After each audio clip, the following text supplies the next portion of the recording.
todos sus micrófonos para que se escuche todo con claridad. Por favor, apagar todos sus micrófonos. Si alguien tiene alguna duda o alguna pregunta, puede levantar la mano o abrir su micrófono y formularla con toda la confianza.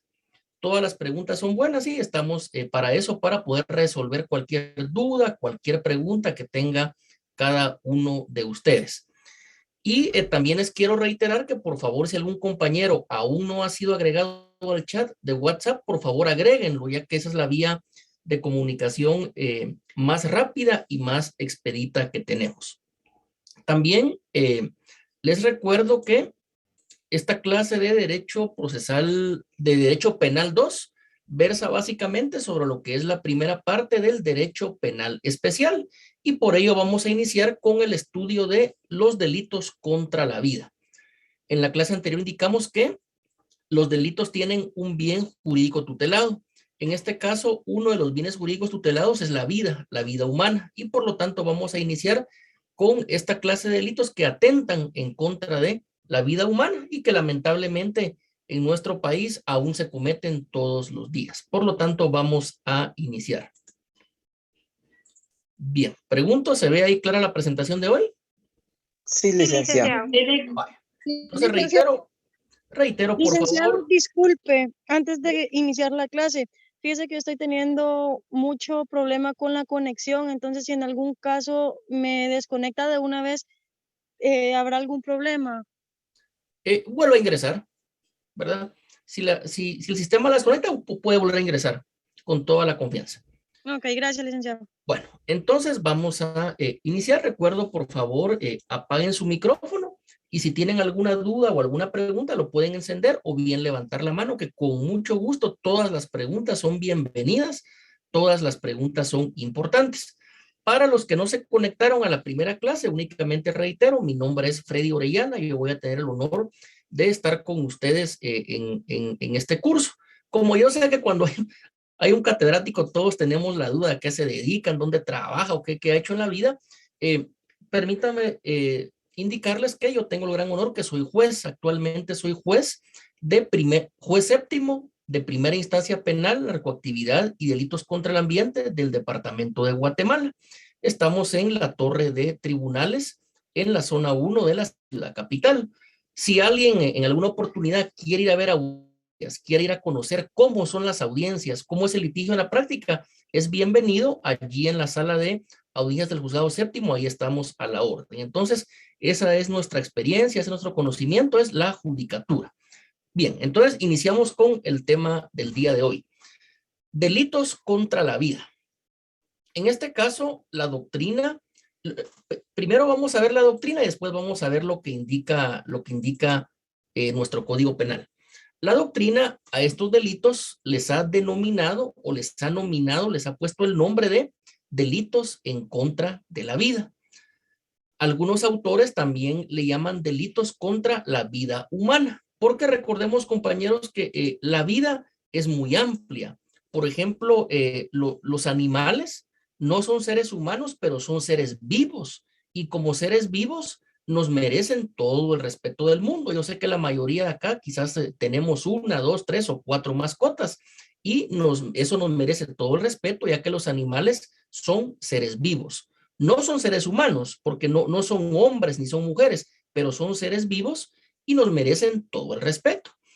Inclusive, pues, en mi opinión personal, me merece todo el respeto del mundo estas personas que son animalistas, que se dedican a rescatar animales y a darlos en adopción. Son personas que tienen una función loable, encomiable y que nos merecen toda la consideración y todo el respeto, porque reitero, los animales son seres vivos, pero no son seres humanos.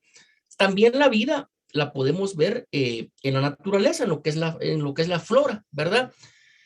Algunas personas pues tienen un jardín, son amantes de las flores, las orquídeas, las rosas, allí hay vida, pero no es vida humana. Pero como es vida, también nos merece en este caso todo el respeto, toda la naturaleza, ¿verdad? Entonces, en este caso no vamos a estudiar ni a los animales, no vamos a estudiar a la flora, sino que vamos a estudiar a la vida humana, a los seres humanos, hombres y mujeres de cualquier edad, desde la concepción hasta la muerte natural. ¿Por qué tenemos este concepto? Porque todos sabemos que la biología, la medicina, la ginecología, la obstetricia, nos han indicado que en este caso, ¿cómo va a iniciar la vida humana? En el vientre de una mujer va a iniciar cuando un espermatozoide y un óvulo se unen, se juntan, cuando se encuentran.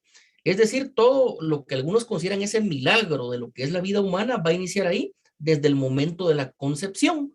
¿Cuándo es la concepción? Cuando el esperma y el óvulo se unen, ¿verdad?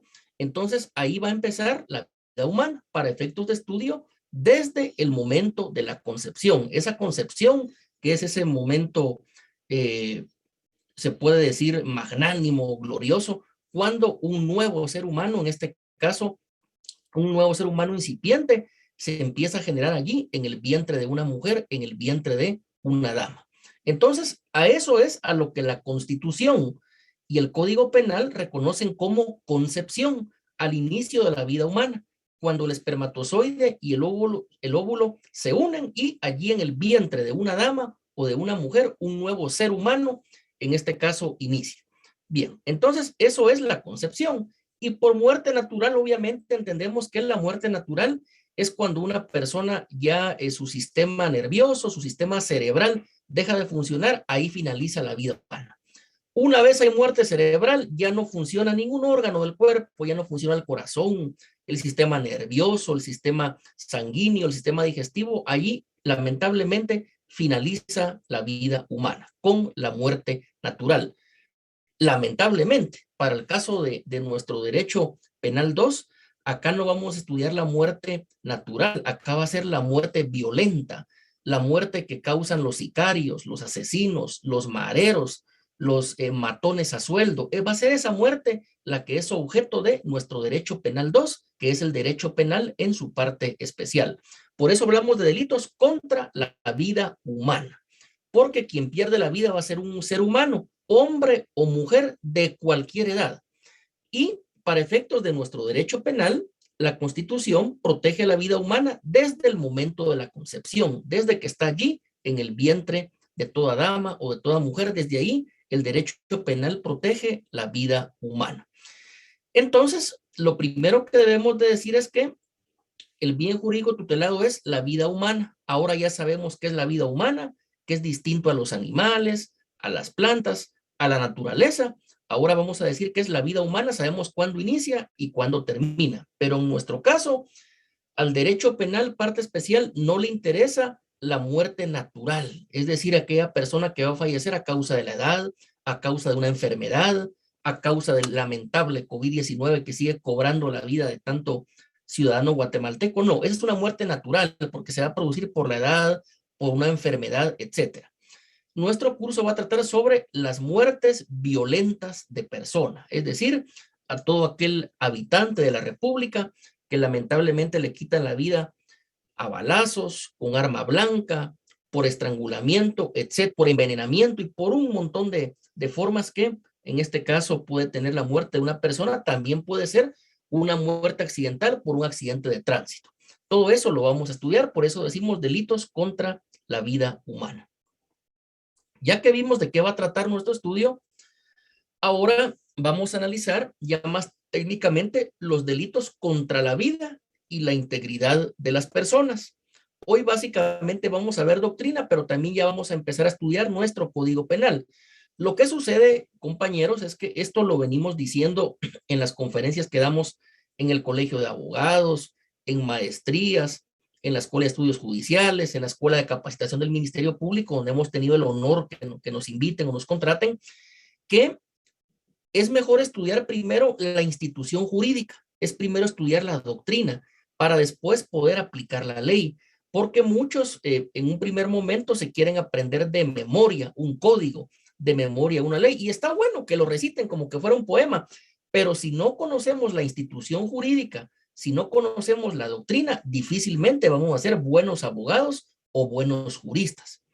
Y nuestra universidad, pues su objetivo es brindar educación pública superior, gratuita, de calidad, que sean buenos abogados los que vayan saliendo. Entonces, ¿por qué hablamos de una institución jurídica? Porque, por ejemplo, una institución jurídica puede ser el criterio de oportunidad, la suspensión condicional de la persecución penal, pero en este caso el delito es una institución jurídica y por eso lo debemos estudiar como una institución jurídica, y de las instituciones jurídicas se encarga de estudiarlas la doctrina. Por eso reitero, primero comprendamos bien la institución jurídica, comprendamos y captemos bien la doctrina para posteriormente poder aplicar la ley, que en este caso sería el Código Penal. Entonces, delitos contra la vida y la integridad personal, así se llama esa institución jurídica, así se llama la doctrina que vamos a iniciar a estudiar el día de hoy. Ya dijimos por qué son delitos contra la vida humana, y en la clase anterior le indicamos que también pueden ser contra la integridad personal porque eso abarca todas las lesiones que se le pueden producir a un ser humano. Es decir, afortunadamente no se le causa la muerte, pero sí se le lesiona. Entonces, allí el bien jurídico tutelado es la integridad personal, porque la integridad personal es toda aquella condición de salud que se respete el cuerpo de una persona, que no se le cause ninguna lesión. Por ejemplo, en contra de la integridad personal va a ser toda aquella agresión, toda aquella lesión, por ejemplo, producida con piedras, con machete, con arma blanca, con arma de fuego, con una honda, todo lo que lesione el cuerpo del ser humano va a ser un delito en contra de la integridad personal.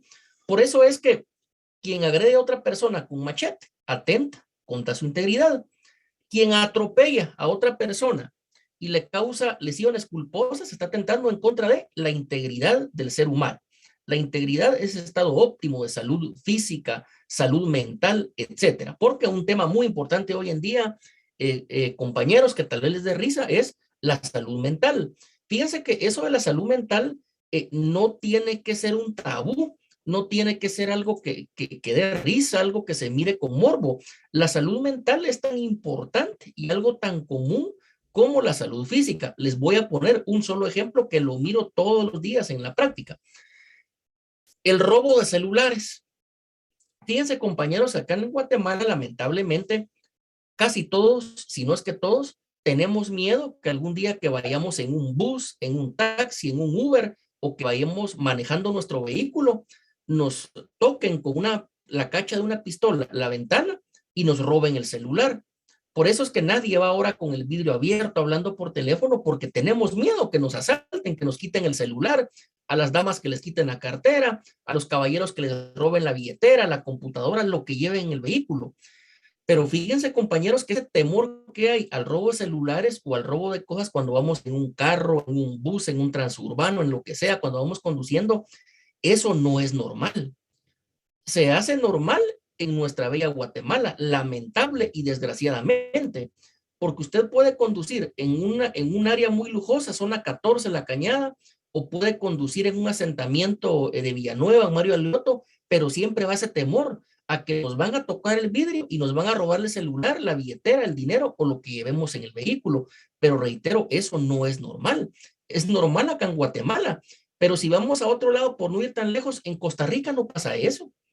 En Costa Rica la gente va hablando con la ventana del carro abierta, por celular, tranquilo, nadie le va a robar. No digamos en otras realidades, en Europa o en Asia, en Japón, en Corea del Sur, porque reitero, eso no lo ven ellos como normal. Acá en Guatemala sí. ¿Pero por qué lo menciono?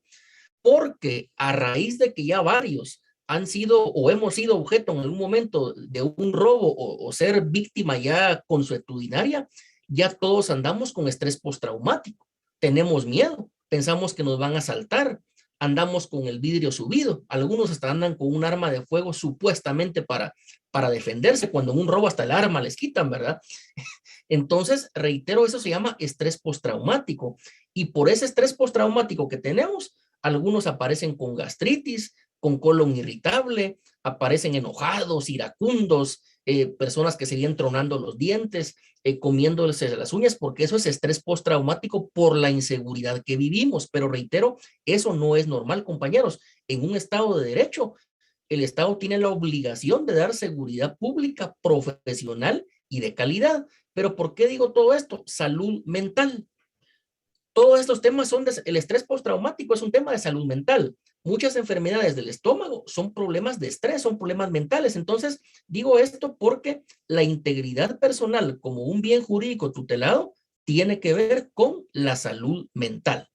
Eso es la integridad personal, la salud física, mental, que estemos sanos, que estemos en el pleno uso de nuestras facultades, sin miedo, etc. Entonces, este es un bien jurídico tutelado, la integridad personal.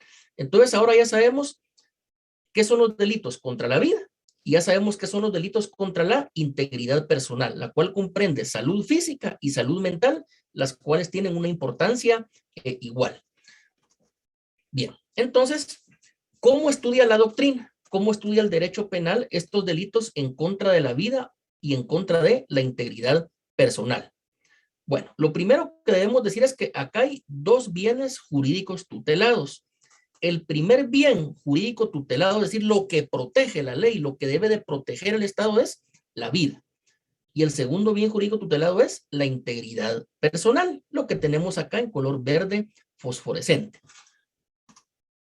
Estos delitos en contra de la vida, acá tenemos una pregunta, dice acá en pantalla, ¿dónde está ubicado? Esto es la primer parte del derecho penal especial que está regulado ahí en nuestro Código Penal. Y acá tenemos los delitos en contra de la vida humana. Acá tenemos algunos ejemplos en color gris. Tenemos acá el homicidio, las lesiones personales y el aborto provocado. Porque ya dijimos que el homicidio es darle muerte a otra persona, darle muerte a otro ser humano. Y el homicidio es un delito en contra de la vida. En segundo lugar, acá en la flechita, tenemos, por favor, alguien que apague su micrófono. Tenemos las lesiones personales, los delitos de lesiones. Y estas lesiones personales, es decir, las que se le provocan a una persona, a un ser humano, no importando cuál sea el mecanismo de acción, puede ser disparos de arma de fuego, machetazos, con piedra, con un bate de béisbol, etcétera. Estas lesiones tienen como bien jurídico tutelado la integridad personal, que ahora ya sabemos qué es la integridad personal. Y una tercera categoría sería el delito de aborto, que protege, en este caso, la vida humana incipiente, la vida humana que inicia, que empieza lo que sucede en el vientre de una mujer. Es decir, desde el momento de la concepción, allí ya la vida humana tiene protección legal, por eso la ley en nuestro país tipifica aún el delito de aborto. Y esto también lo enseña la doctrina. Entonces, acá tenemos tres ejemplos, compañeros, de delitos en contra de la vida humana. Básicamente aquí se pueden sintetizar o desglosar otro montón de delitos que después vamos a estudiar uno por uno. Tenemos entonces homicidio, es darle muerte a una persona. Bien jurídico tutelado, la vida. Tenemos lesiones personales, que según la doctrina es causarle lesiones, causarle daños al cuerpo de otro ser humano con mala intención o bien por culpa de un accidente. En este caso, las lesiones personales tienen como bien jurídico tutelado la integridad personal. Y tenemos por último el aborto provocado, es decir, el aborto con mala intención. Acá no nos referimos de ninguna manera cuando una mujer lamentablemente por causas de enfermedad o naturales pierde al producto de la concepción. A eso no nos referimos. Eso es algo natural y así como la muerte humana natural por edad o por enfermedad no puede ser sancionada con una pena, tampoco el aborto natural, el que se causa por una enfermedad, por algún síndrome, etcétera, ese no está sancionado por la ley, no es penalizado de ninguna manera, porque sería algo injusto. Acá lo que la ley protege en este caso es la vida humana incipiente, la vida humana que inicia en el vientre de una mujer cuando se une un espermatozoide con un óvulo, y en este caso lo que la ley sanciona es el aborto provocado, el que se hace con dolo, el que se hace con una planificación previa. Y en este caso también el bien jurídico tutelado va a ser la vida humana que está iniciando. Entonces, en cuanto a delitos contra la vida humana, acá tenemos lo que la doctrina le llama delitos base o en este caso delitos típicos. El homicidio, matar a otro ser humano. Lesiones personales, causarle daños a otra persona en su cuerpo o lesiones. Y el aborto provocado, que es todo atentado o destrucción en contra de la vida humana que está iniciando en el vientre de una mujer. Por eso hablamos de vida humana incipiente, porque incipiente significa lo que está iniciando, lo que aún va comenzando su camino. También la doctrina actualmente ha concebido otro tipo de delitos. También delitos que pueden ser considerados en contra de la vida humana. Y de esto ya se habla más en la modernidad. En primer lugar, tenemos la reproducción y manipulación genética. En nuestro país, pues ni siquiera está regulado el tema de la maternidad subrogada, ¿verdad? Eso no se puede dar. Únicamente está regulado el tema de la inseminación artificial, que es cuando una pareja o una persona que no puede concebir, en este caso sometida a un tratamiento médico, pero por un médico y cirujano, con un título profesional, con una clínica de una manera pública, etcétera. Pero sí la doctrina en algunos casos regula estos delitos de reproducción y manipulación genética, pero que se va a realizar de manera ilegal, es decir, sin autorización del Ministerio de Salud, sin autorización en este caso estatal. Entonces también la doctrina regula estos delitos de reproducción y manipulación genética, que en nuestro caso en Guatemala esto aún no está completamente regulado. Y una tercera clase de delitos en contra de la vida y la integridad personal que reconoce la doctrina y que también en nuestro país se trata de esa manera es el abandono de niños y otras personas incapaces de velar por su seguridad o su salud. Por ejemplo, esto lo puede hacer los padres, ¿verdad? O bien la persona encargada del cuidado, de la crianza, de la protección de un niño, niña o adolescente, o de una persona incapaz. Y por qué no, inclusive de una persona de la tercera edad, de un anciano o una anciana. En este caso, si se les abandona, se les deja su suerte, se les deja encerrados, se les deja en la calle, etcétera, se puede cometer uno de estos delitos, como lo es el abandono de niños y otras personas incapaces de velar por su seguridad o su salud. Porque acá, como su nombre lo indica, un niño, niña o adolescente no se puede cuidar a sí mismo, no puede velar por sí mismo. De la misma manera sucede esto con una persona que es declarada incapaz. ¿Quién es incapaz? Un interdicto. Una persona que, por ejemplo, padece de una enfermedad mental o de una enfermedad neurológica. Es una persona incapaz. Pero en algunos casos también una persona de la tercera edad, es decir, una persona de edad avanzada, un anciano o una anciana, ya no es capaz de velar por sí mismo, de velar por su cuidado personal, por su alimentación, por su aseo, etcétera. Entonces, en este caso, quien abandona, estando obligado a darle cuidados a un niño, niña, adolescente, a un incapaz, a un interdicto, o también aplicando el derecho civil a aquellas figuras del tutor o el guardador, o a una persona de la tercera edad, podría cometer uno de estos delitos.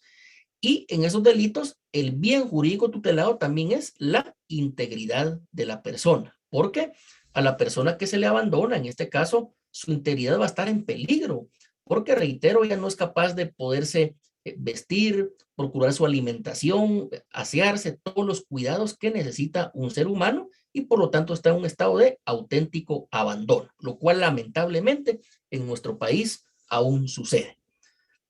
Entonces, estas, según la doctrina, son las tres grandes clasificaciones de estos delitos en contra de la vida y la integridad de las personas. Continuamos. Ahora la pregunta es, ¿cómo se analiza el delito de homicidio? Esa acción de causarle la muerte a otro ser humano, ¿cómo se debe de estudiar? ¿Cómo se debe de analizar? ¿Qué es lo que debe saber el estudiante de derecho o el abogado dedicado al litigio penal? Eso es lo que vamos a ver desde el punto de vista de la doctrina jurídica, cómo se debe de estudiar esta acción lamentable de darle muerte a otro ser humano. Por eso la gráfica no podría ser más ilustrativa. Vean una persona ahí empuñando un revólver, un arma de fuego, disparando para quitarle la vida a otro ser humano. Entonces, ¿cómo se estudia o cómo se analiza este delito de homicidio? Bien, previo a ello vamos a ver nuestro Código Penal. Cómo nuestra ley penal guatemalteca regula el delito de homicidio. Vean, aquí en el artículo 123 del Código Penal, vean cuál es el título. Dice, libro segundo, parte especial. Parte especial, acá lo resaltamos con celeste. ¿Por qué? Porque es esa parte especial del derecho penal que va a estudiar cada uno de los tipos penales o cada uno de los delitos uno por uno. Por eso se llama parte especial. En realidad este curso, en lugar de Derecho Penal 2, se podría conocer como Derecho Penal Parte Especial. Y acá tenemos en el título 1 los bienes jurídicos tutelados. Es decir, ¿qué es lo que buscan proteger estos artículos, estos tipos penales? Está acá.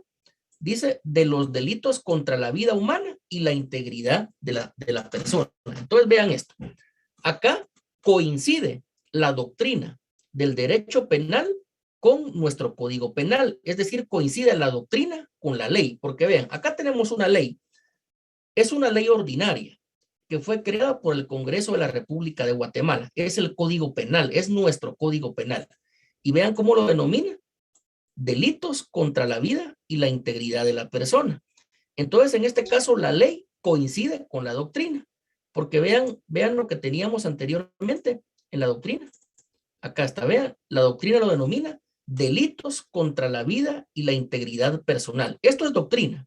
Es lo que los autores, los tratadistas, los eruditos, los estudiosos del derecho ya por 300, 200 años han venido estudiando.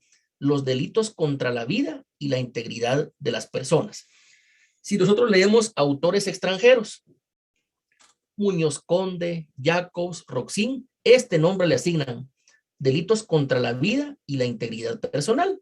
Si miramos autores nacionales, por ejemplo, Poroxubuyú, de Mata Vela, etcétera, así lo llaman, delitos contra la vida y la integridad personal. Entonces, en este caso, la doctrina coincide con lo que es la legislación, con lo que es la ley vigente, porque nuestro Código Penal lo denomina de la misma manera, delitos contra la vida y la integridad de la persona. Por eso decimos que los bienes jurídicos tutelados son dos, la vida humana, y dos, la integridad de la persona humana. Entonces, el delito de homicidio, acá lo tenemos denominado en nuestro Código Penal como del homicidio simple. Se le llama así porque este homicidio simple, acá no podemos apreciar un homicidio agravado o un homicidio atenuado o bien un homicidio culposo. Acá es homicidio simple. A esto le llaman los teóricos, a este delito de homicidio, el tipo penal base. Es el homicidio base, el que nos sirve para entender todas las demás clases de homicidio. Y acá lo tenemos ya denominado homicidio. Así se llama ese delito, homicidio. Ustedes escucharán en las noticias, en la prensa, cuando dicen al sindicado del Ministerio Público le atribuye el delito de homicidio. Es este homicidio, que es darle muerte a otro ser humano. Entonces, ahora que alguien, por favor, abra el micrófono y nos lea este artículo 123, donde explica qué es el delito de homicidio, por favor. Buenas tardes. Artículo 123. Reformado por el artículo 3 del decreto 2096 del Congreso de la República. Comete homicidio quien diere muerte a alguna persona. Al homicida se le impondrá prisión de 15 a 40 años. Gracias. Entonces, ¿se dan cuenta? Por eso la ley le llama homicidio simple y la doctrina le llama tipo penal base. Acá también la doctrina del derecho penal y nuestra ley ordinaria, que es el Código Penal, coinciden, porque la doctrina le llama tipo penal base, porque es lo básico, es lo común, y nuestro código le llama simple, del homicidio simple. Entonces, ante la pregunta de ¿qué es el delito de homicidio? Acá la ley lo explica. Indica que comete homicidio quien diere muerte a alguna persona. Entonces, homicidio es matar. Homicidio es matar a otro ser humano, matar a otra persona. No importa su edad. Puede ser un niño o niña de un día, puede ser un anciano o una persona de la tercera edad de 99 o 100 años. Eso es el homicidio, darle muerte a alguna persona, quitarle la vida a otra persona, matar a otra persona. Eso es el delito de homicidio. Ahora ya sabemos que es un homicidio. Un homicidio es una muerte violenta, es matar a otra persona con mala intención, planificarlo, tener esa mala idea en la mente. Eso es el delito de homicidio. Y como esta es la figura simple o el tipo penal básico, por eso nuestra ley en 3 líneas lo define claramente. Acá no deja ningún lugar a dudas. Acá tenemos la definición: quien diere muerte a alguna persona. Entonces, homicidio en palabras claras y sencillas es quitarle la vida o matar a otro ser humano, a otra persona, sin importar su edad, sin importar su género, sin importar su religión, su color de piel, su cultura, etcétera. Homicidio es darle muerte a otra persona. Y el Código Penal nos da la consecuencia jurídica de cometer un homicidio. Es decir, a quien le da muerte a otra persona se le puede imponer una pena de prisión de 15 a 40 años. Es decir, el homicida, así se le llama. A la persona que comete un homicidio se le llama homicida. El homicida puede ser sancionado a estar de 15 a 40 años de su vida adentro de una cárcel. Es una pena de prisión. A ver, levanta la mano Manuel, adelante. Sí, licenciado, disculpe, ¿y en qué varía la condena? Por ejemplo, de 15 a 40 años, ¿en qué varía eso? Bien, fíjense que eso lo tuvieron que haber estudiado en Derecho Penal 1, pero básicamente los jueces, en este caso un tribunal de sentencia o un juez de sentencia, a eso se le llama graduación de la pena, es decir, graduarla de 15 a 40 años. ¿Por qué algunos 15? ¿Por qué algunos 20? ¿Por qué a otros 40? Es porque el Ministerio Público debe de probar en el tribunal circunstancias agravantes. Si hay circunstancias agravantes, el tribunal le podrá imponer la pena máxima de 40 años o una pena intermedia de 20 años. Pero si no hay ninguna circunstancia agravante o hay circunstancias agravantes, se le debe imponer la pena mínima, la pena de 15 años. Si el Ministerio Público no argumenta ni prueba durante el desarrollo del juicio que existieron circunstancias agravantes, la obligación del tribunal es imponer la pena mínima, que en este caso sería de 15 años de prisión. No sé si me explico ahí, compañero. Sí, licenciado, gracias. Bien. Byron Diegues, tiene la palabra. Muy buenas tardes, licenciado. Creo que la explicación de usted es bien clara. En el anterior semestre, pues obviamente mirábamos los procesos, ¿no? De cómo podíamos agravar, en este caso, la pena. Obviamente la pena, pues como te lo dice, si el Ministerio Público no tiene una relevancia clara del delito, pues era la mínima. Ahora, si el Ministerio Público, obviamente al momento de presentar pruebas, expresaba o demostraba que la violencia, en este caso el delito, era causado, digamos, por ejemplo, agravado en arma blanca o causa de ya más agravante, pues obviamente iba a ser el aumento de pena. Y creo que así lo entiendo yo también, Lick, no sé si me equivoco. Sí, es correcto. Cuando el Ministerio Público no argumenta ni prueba, más allá de toda duda razonable ante el tribunal, circunstancias agravantes, la pena a imponer va a ser la pena mínima, porque los jueces del tribunal no pueden crear o inventar circunstancias agravantes que el Ministerio Público no ha argumentado ni aprobado. Ahora, si el Ministerio Público argumenta jurídicamente y prueba que existieron circunstancias agravantes, la pena sí se puede agravar, puede ser una pena intermedia o inclusive la pena máxima. Todo va a depender de la prueba que el Ministerio Público nos lleve al debate oral y público, es decir, a la fase de juicio. Bien, ¿estamos ahí, compañero?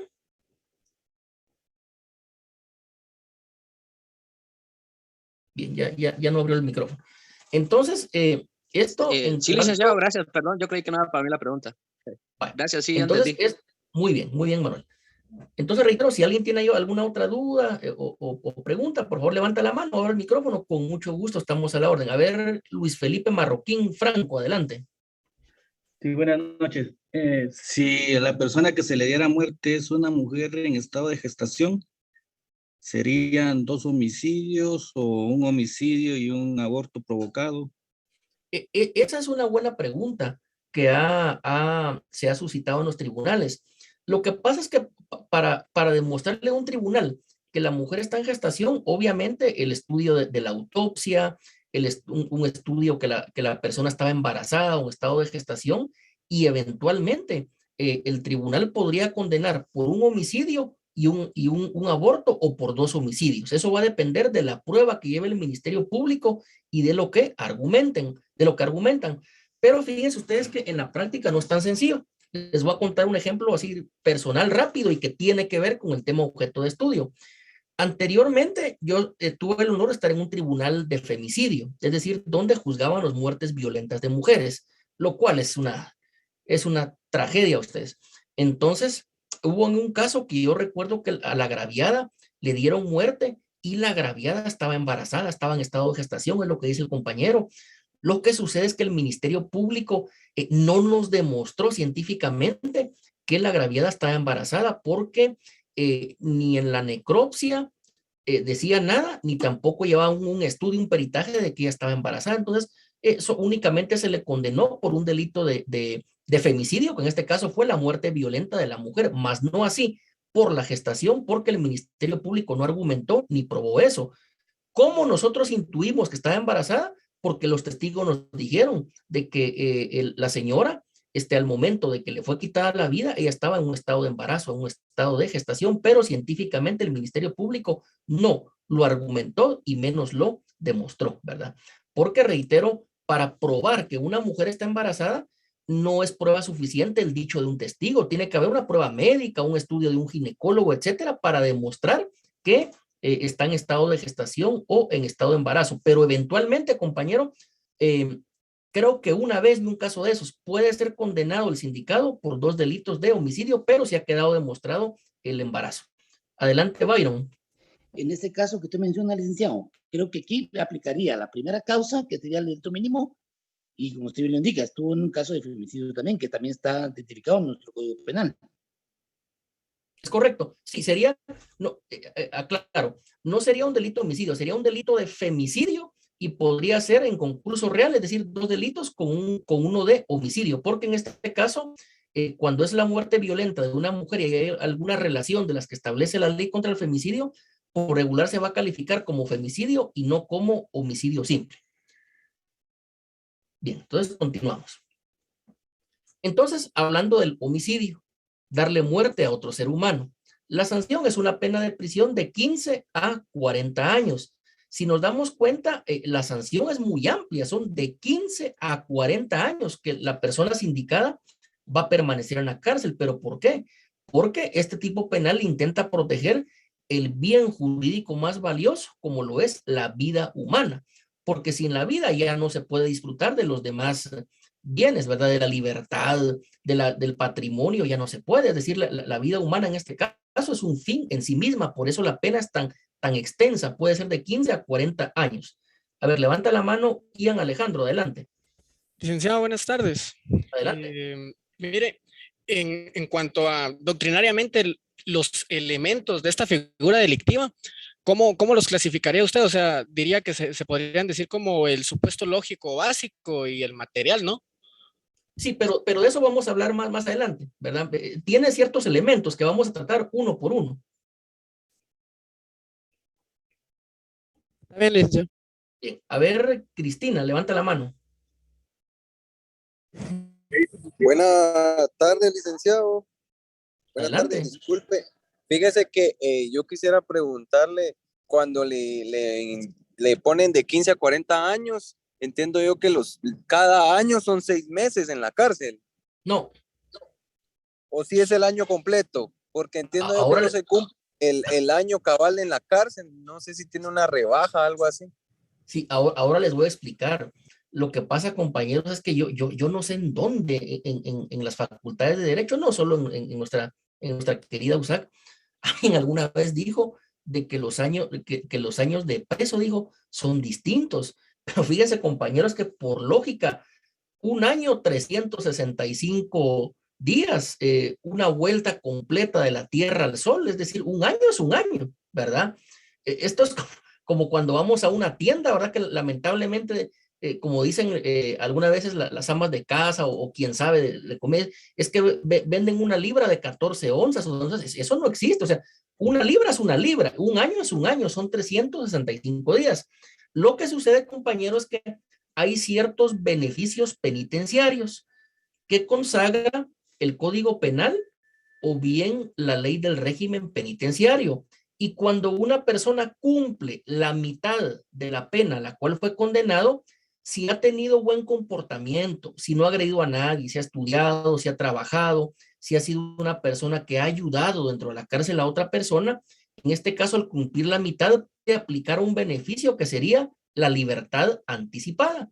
Por eso, por lo regular en la prisión, compañeros, si alguien es condenado cuando cumple la mitad y dicen, ah, pero miren, ya va a salir. Eso se le llama beneficio penitenciario y está ahí en la ley del régimen penitenciario, es la redención de una pena. Si la persona se ha comportado bien, si se ve que esa persona se ha resocializado, se ha trabajado, se ha estudiado en la cárcel, vean, una prisión por dentro, compañeros, es una ciudad y hay de todo. Hay tiendas, hay carnicerías, hay peluquerías, etcétera. Entonces, si la persona ha tenido un buen comportamiento, cuando cumple la mitad, puede solicitarle a un juez de ejecución ese beneficio de la libertad anticipada. Por eso algunos tienen la idea de que el año de preso es a la mitad, que solo son 6 meses, o si el día tiene 24 horas, el día del preso son 12 horas. Da risa, ¿verdad? Porque eso en algún lugar se lo inventaron y en las universidades todavía hay quien lo cree. Yo alguna vez fui estudiante y me creí eso, el día del preso. Eso no existe. El día son 24 horas, el año son 365 días cuando, según los científicos, la Tierra da una vuelta completa al Sol. Punto. Pero como la ley da este beneficio, es que efectivamente, compañero, se le puede reducir a la mitad. Es decir, fue condenado a 40 años, a los 20 puede recuperar libertad. Fue condenado a 15 años de prisión, sería a los 7 y medio puede salir de prisión, pero porque se le aplica este beneficio por la buena conducta. Y hay más beneficios, aparte de la libertad anticipada. Por eso es que una persona que se ha portado bien, es muy difícil que cumpla la pena completa, sino que va a salir antes. Y por eso es que algunos piensan que el día o el año del preso es diferente, pero no es lo mismo, pero se le aplican ciertos beneficios. No sé si quedé claro con esa explicación, compañero. Sí, gracias. Bien. Levanta la mano Yesenia Chin, adelante, por favor. Buenas noches, licenciado, mucho gusto. Adelante. Sí, licenciado, fíjese que con respecto a lo que usted comentaba, ¿verdad? Sí, yo sabía en esta forma que sí hay un beneficio para cuando las personas son presas, ¿verdad? Pues la verdad es de que nosotros tuvimos en algún momento un tío que por un accidente, ¿verdad? De lo que fue en un bus, o sea, él fue el que provocó, le dieron 6 años en prisión. Uno estuvo en la zona 18 y 2 estuvo en lo que es el Pavón, digamos, porque a él le reducieron a 3 años, los 6 años, por su buen comportamiento. Entonces también igualmente lo que hicieron es de que él se mantenía, digamos, él lo mantenía en la parte donde se encontraban los policías ayudándonos, y también tenía el beneficio que cuando murió mi abuelo, pues él le dieron el permiso de salir, ¿verdad? Solo con eso, licenciado. Es correcto, ese es el ejemplo. Por el buen comportamiento de la persona es que puede solicitar algún beneficio penitenciario o alguna de las salidas que en este caso nos está regulando la ley del régimen penitenciario, y también el Código Penal tiene algunos beneficios. Acá en el chat escribe Karen Marroquín, y si hay un beneficio a los que estudian o aprenden un oficio, sí, efectivamente, por educarse, por tener diplomas, que aprendieron un oficio, que terminaron la primaria. Vean ustedes, lamentablemente en nuestro país, en un gremio de abogados, todavía hay unos pensamientos retrógrados. Fíjense ustedes que la primera universidad que puso unas aulas ahí dentro de una cárcel fue la Mariano Gálvez, y la gente cómo criticaba que para qué les van a dar clases a los delincuentes, a los asesinos, cuando es al revés. La Constitución dice que el objeto del sistema penitenciario es la resocialización del delincuente. Entonces, en este caso, qué bueno que hayan clases de primaria, de secundaria, de bachillerato, universitarias, lo que sea, para que la persona pues adquiera un conocimiento y que cuando salga a la calle ya no regrese a delinquir. Pero esto sale por eso, que hay beneficios penitenciarios que reducen la pena. Entonces, en el caso del homicidio, dijimos, la pena es de 15 a 40 años de prisión, porque el bien jurídico contra el cual se atenta es la vida humana, que es el valor, es el bien jurídico más sagrado, más importante, es el básico, porque sin la vida humana, lógicamente no se puede disfrutar de los demás derechos, de las demás libertades que reconoce nuestra Constitución y las leyes. Entonces, este tipo penal básico de homicidio, así lo regula la ley, en una línea: comete homicidio quien diere muerte a alguna persona, es decir, matar a alguna persona, y la consecuencia jurídica es una pena de prisión de 15 a 40 años. Entonces, supuesto de hecho es este: quien diere muerte a alguna persona.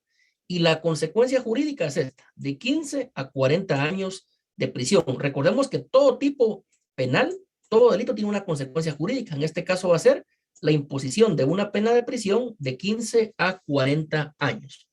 A ver, levanta nuevamente la mano, dice iPhone de Cristina. Buenas tardes, licenciado. Soy nuevamente yo. Disculpen, mire una pregunta. Entiendo que el homicidio es de 15 a 40 años. Quien diera muerte a una persona. Pero si en este caso la persona que asesinó mató a unos 50, aún así el juez le puede poner solo 40 años. O sea, por haber solo matado 50. O No. que mate 100. No hay como una pena máxima No. por muerte. Cada vida humana es única e irrepetible. En este caso, si una persona mata a otras 2 personas, se le van a imponer 2 penas, que podría ser 15 años por cada persona a la que mató. Si mató a 100 personas, podría ser un atentado terrorista, un atentado a algún grupo subversivo, guerrillero. En este caso sería 100 por 15, ¿verdad? Esa sería la pena máxima, pero nuestra Constitución también establece que no se pueden aplicar penas mayores a 50 años, ¿verdad? Por eso dice en la televisión, al jefe de la Mara tal lo condenaron a 900 años de prisión porque mató a una gran cantidad de personas, pero en realidad la pena máxima va a ser de 50 años, porque si hablamos de una pena máxima de 50 años, prácticamente ya sería una cadena perpetua, y en nuestro país la cadena perpetua no es permitida. Esa sería la respuesta: una pena por cada persona que asesinó o a cada persona que le quitó la vida. Bien, gracias. Entonces esto, reitero, supuesto de hecho: quien diere muerte a alguna persona. Consecuencia jurídica: la sanción jurídico-penal va a ser una pena de prisión de 15 a 40 años. Entonces ahora ya sabemos que es un delito de homicidio. Ya sabemos que el comete un homicidio se denomina homicida. Y ya sabemos cuál es la pena de prisión que se le impone, que podría ser de 15 a 40 años. También con esto que estamos hablando acá, coincide la doctrina. Es decir, coincide la doctrina con nuestro Código Penal, que es una ley penal ordinaria. Entonces, ahora ya sabemos que en Guatemala este es el tipo penal de homicidio, o este es el delito de homicidio. Entonces, regresamos a la doctrina. ¿Cómo se analiza el delito de homicidio? Bien, acá tenemos varios elementos. Cuando hablamos de elementos de un delito, hablamos de aquellos aspectos que deben de estudiarse, de aquellas partes que integran un delito. Entonces, en este caso, estos serían los aspectos importantes o los elementos a tomar en cuenta al momento de estudiar el delito de homicidio. Acá tenemos arriba identificando los aspectos siguientes. Este va a ser un análisis jurídico, es decir, un análisis de derecho. En primer lugar, el marco conceptual fue de lo que ya hablamos con anterioridad. Definimos qué es el homicidio, quién lo comete, cuál es su bien jurídico tutelado y que hay varias maneras. Ahora, el verbo tipo. Este verbo tipo también se le conoce como el verbo rector. Este verbo rector o verbo tipo va a ser la acción que comete una persona en virtud de la cual se estima que delinquió. Reitero, verbo tipo o verbo rector es la acción que comete una persona. En el caso del delito de homicidio, ¿cuál es ese verbo tipo o ese verbo rector? Ahora les muestro aquí en nuestro Código Penal. Es este: dar muerte. En realidad el verbo rector acá sería dar, ¿verdad? Dar es un verbo infinitivo, dar. En este caso, ese es el verbo rector, ese es el verbo tipo: dar muerte a alguna persona. Por eso es que decimos que el homicidio simple, compañeros, o todo delito de homicidio es un delito de resultado, porque tiene que tener un resultado. En este caso, ¿cuál es el resultado de ese delito de homicidio? Es causarle la muerte a otra persona. Ese es el resultado. La acción, el verbo tipo o el verbo rector es dar, ¿verdad? En este caso, el resultado va a ser darle muerte a otro ser humano. Si la persona fue macheteada, fue herida con arma de fuego, estrangulada, pero si la persona no murió, si no perdió la vida, no estamos ante un delito de homicidio, porque reitero, el homicidio es un delito de resultado. ¿El resultado cuál es? La muerte de otra persona. Si no se muere el agraviado, a lo mejor estamos ante un delito de lesiones o ante un delito, en este caso, de homicidio, pero en grado de tentativa. Tentativa es que se tuvo la intención, pero no se logró, no se consumó. En este caso, el homicidio sí es un delito de resultado porque la persona debe de morir. Si la persona queda malherida, la llevan al hospital, la operan, la someten a tratamiento médico, pero la persona no muere, no estamos ante un delito de homicidio. Podremos estar ante otro delito, pero no de un homicidio, porque acá se requiere un resultado material. ¿Y el resultado cuál es? La muerte de un ser humano. Por eso el verbo rector es dar muerte a alguna persona.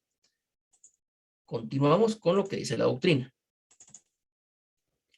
También en este caso estamos hablando que este delito de homicidio tiene un bien jurídico tutelado. Acá lo marcamos. El bien jurídico tutelado, repito, el delito de homicidio es la vida humana, porque se trata de proteger o de defender la vida.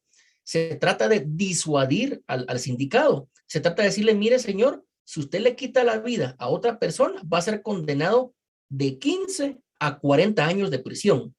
¿Usted quiere ir 15 o 40 años a la cárcel, a un centro de detención? Entonces va a ser esa disuasión, va a ser esa prevención que trata el derecho penal. El derecho penal es disuasión, es prevención.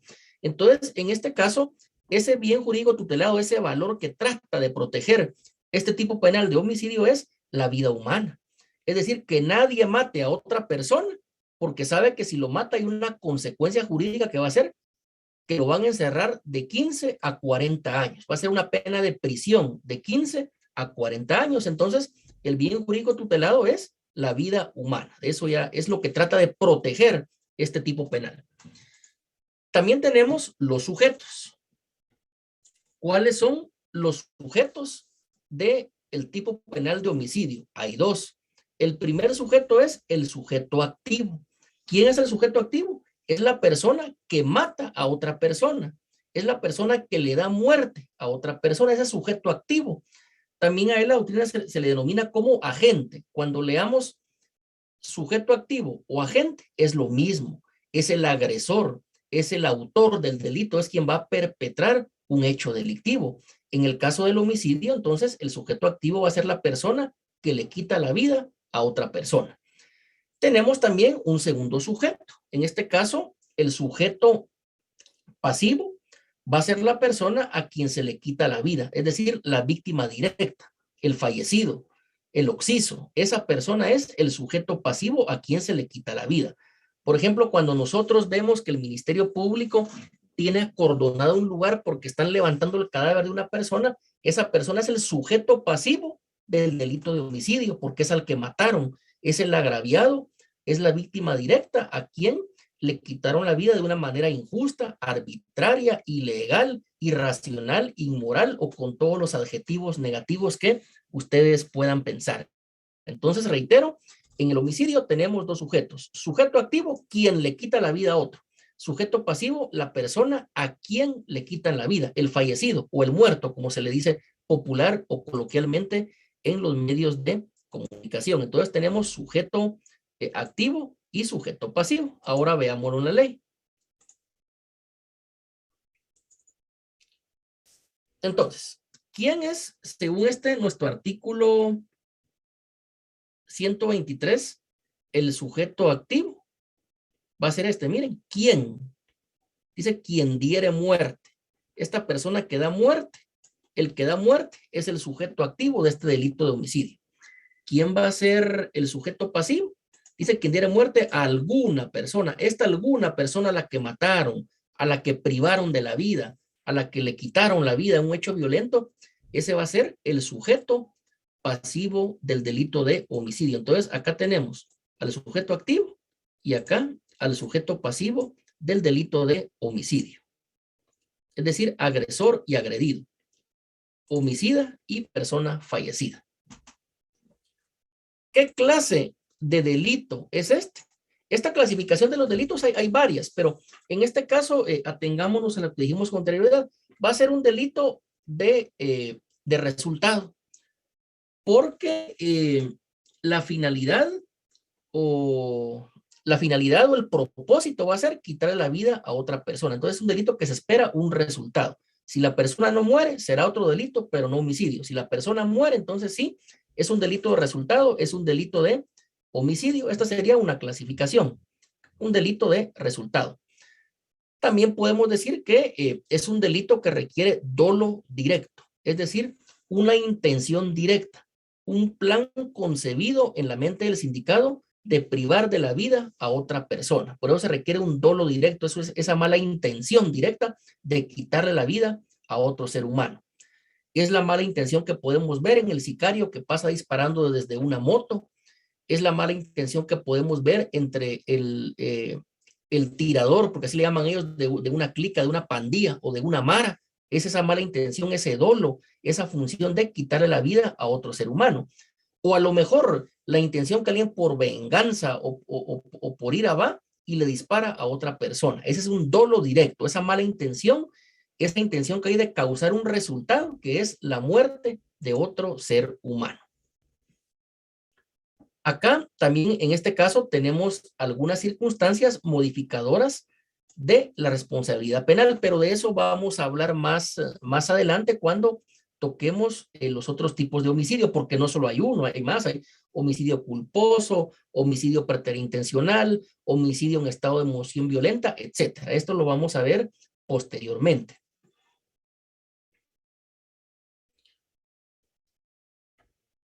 Acá tenemos en este caso una tipicidad subjetiva, que esto significa acerca de la forma de culpabilidad, ¿verdad?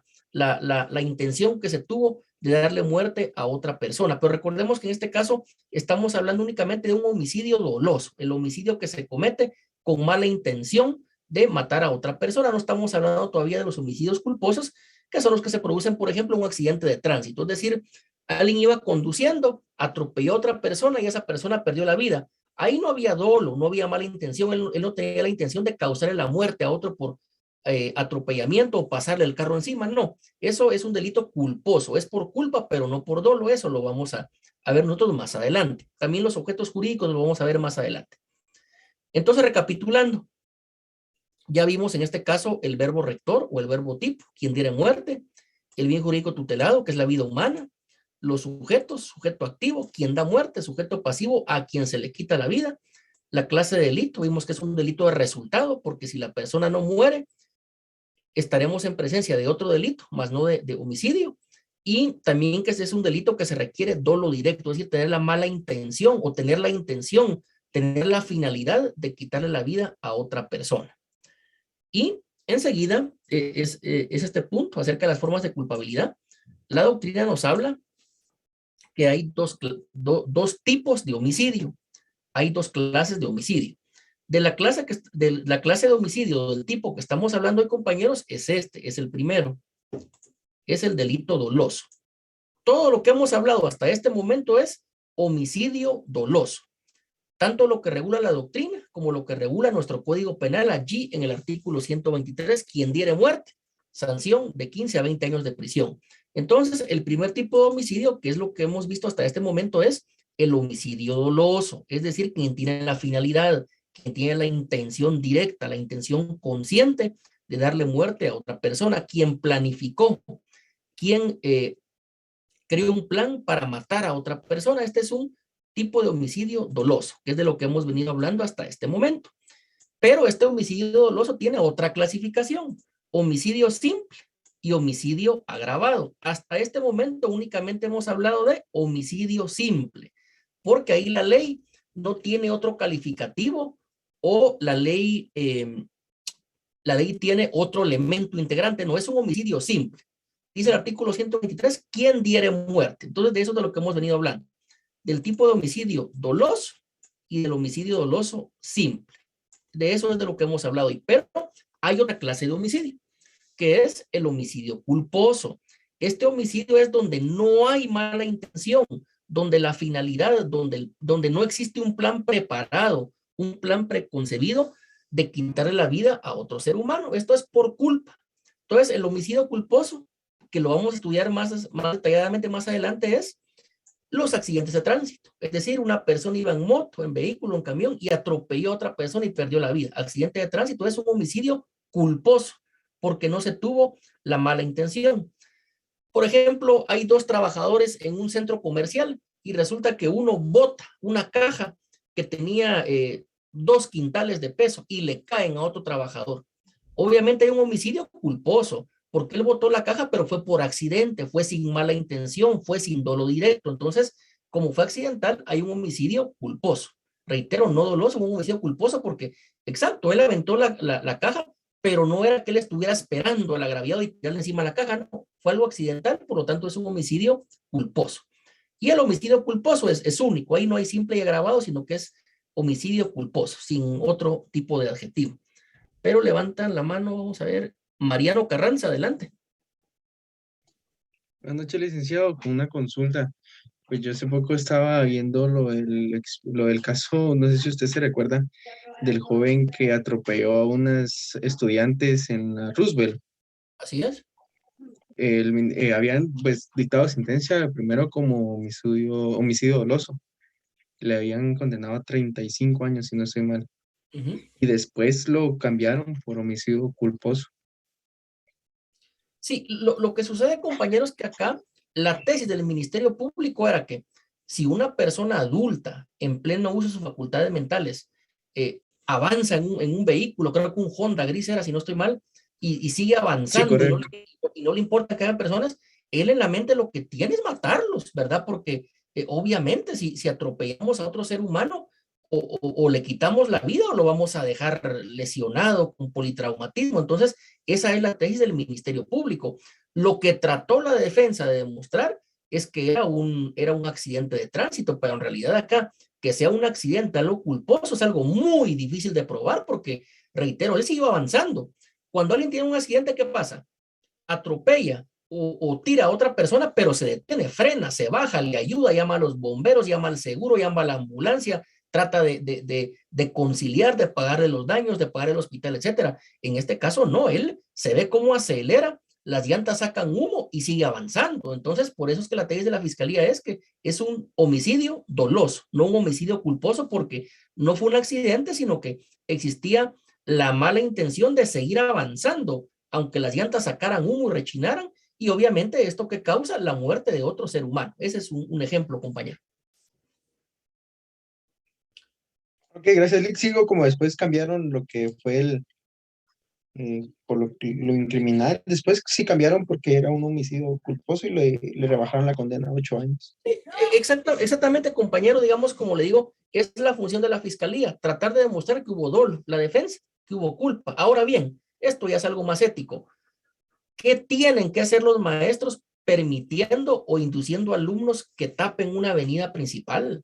¿Verdad? Porque vaya, esto supuestamente fue por dolo, pero imagínense un camión que se le vayan los frenos, un carro que se descontrole. Entonces, en este caso, las personas que propiciaron eso también actuaron mal.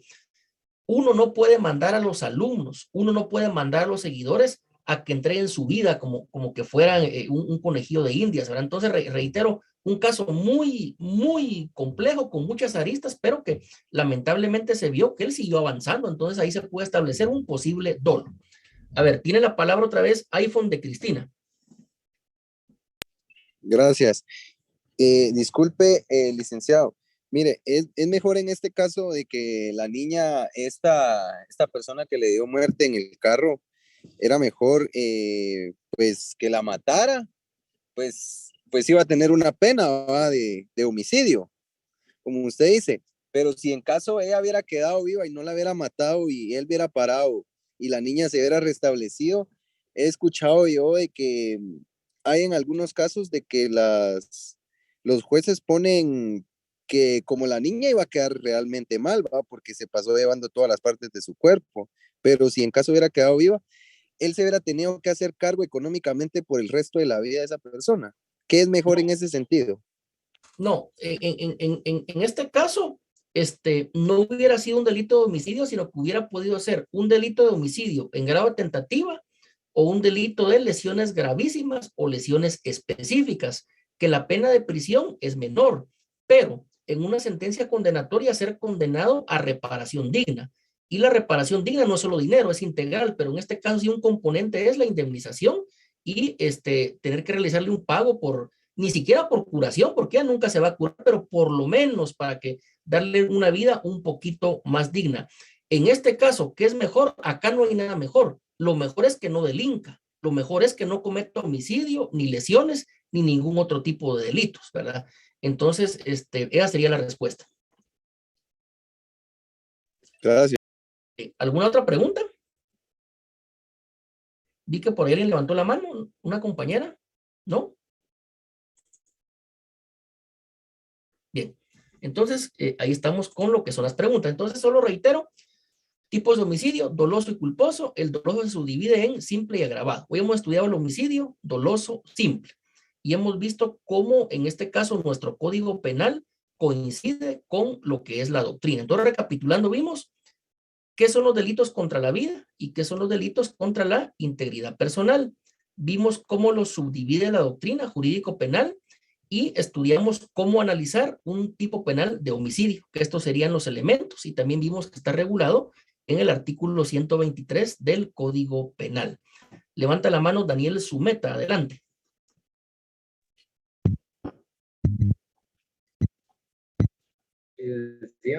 Buena tarde. Buena tarde. Por lo menos, así como en esos tipos de delitos, yo creo que, en mi forma de pensar, ¿va? No sé si así ya piensan los juristas, ¿va? En ese sentido. No sé si estoy mal, usted está para corregirnos, ¿va? En ese sentido. En la forma en que actúa una persona a la hora de actuar en este tipo de delito, ¿va? Como usted claramente mencionó en su punto de vista, va, que una persona actúa en la forma de su diario vivir, va, por lo menos así como ponían los compañeros en este ejemplo, va, que en la forma de que cometió el delito esta persona, va, es violenta, va. Usted cabalmente dijo que claramente en la forma de un accidente en el acto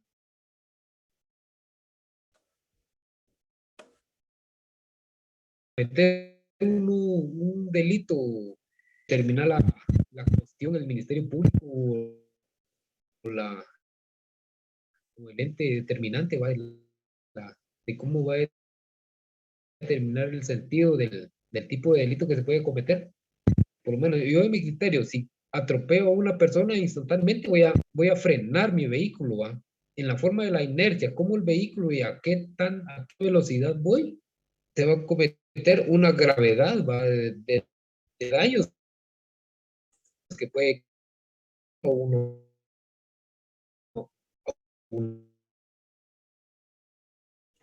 Sí, se le cortó la señal al compañero, se escucha muy tambaleante.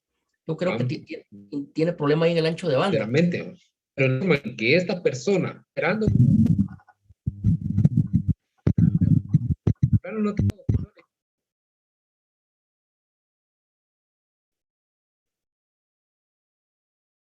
Bien, no se le escucha. A ver, levantó la mano Mariano Carranza, adelante.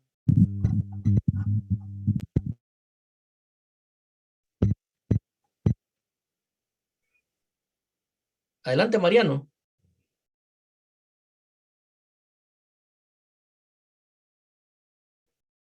Bien, entonces creo que ya no hay dudas por el día de hoy, compañeros. Pregunto, ¿habrá alguna última duda o pregunta? Todo claro, licenciado, muchas gracias. Entonces, por el día de hoy vamos a terminar nuestra clase. Acá preguntan en el chat si va a ser el mismo link o no. Eso lo vamos a informar ahí por vía chat, si es el mismo link o no. Ojalá fuera el mismo porque así es vía Zoom. Ya solo veo algunos comentarios en el chat, ¿verdad? De las lesiones gravísimas, efectivamente, así se le llama ese delito, lesiones gravísimas. Habla en este caso alguien de los términos que utilizan los pandilleros, como el gatillazo y el ranflero. Sí, son palabras que utilizan las maras, las organizaciones criminales denominadas maras. Y ya no veo alguna otra pregunta. Bien, entonces por el día de hoy damos por concluida la clase, compañeros. En la siguiente vamos a hablar acerca del objeto jurídico, que era una duda que había acá. Que tengan todos una buena noche. Éxitos. Gracias, Lick. Feliz noche. Licenciado.